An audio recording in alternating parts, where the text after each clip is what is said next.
The bungalow was built in the 1960s, and at some point the attic was converted into a studio.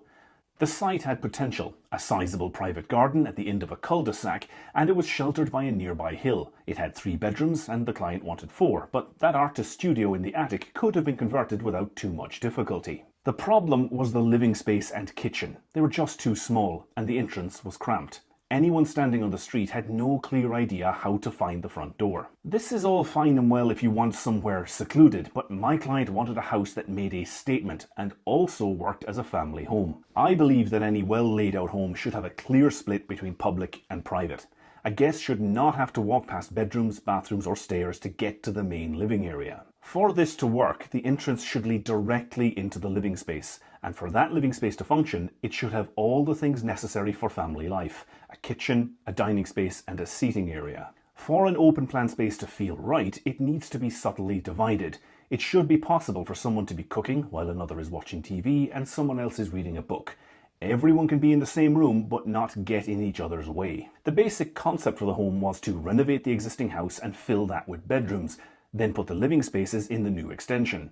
The trouble is, the floor level in the existing house is about 1 meter above ground level at the driveway. The further we extended the house towards that driveway, the bigger the difference in level between inside and out. The client and I agreed that half a dozen steps leading up to a front door wouldn't be very inviting, so I came up with this split level design. The entrance door would lead into a living area, which itself would be open to the rear garden.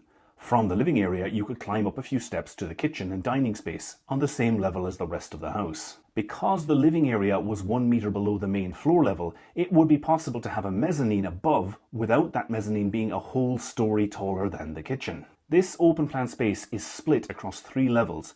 It allows the main door to the house to be level with the driveway and the mezzanine to cantilever over the south-facing patio doors to the rear garden, providing shelter and shade. Now, the idea of shelter and shade is central to this design. The principal bedroom has a sheltered deck with a balcony overlooking the rear garden. That balcony, in turn, shelters the rooms below. The mezzanine cantilevers over the living room patio doors, creating another sheltered deck. And to really set off the design and give a strong visual signal that this is the entrance, I created a cantilevered roof over the front door. On the inside, the original house contains the more private spaces. We created a new stair with its own dormer, which is filled with natural light, and a second living space, which is great if you want to work from home or as a breakout space when hosting larger groups at the house. I believe the most sustainable building out there is the one that already exists, and it would be wasteful to knock down a house just to build another one, so we adapted the original and gave it a new lease of life.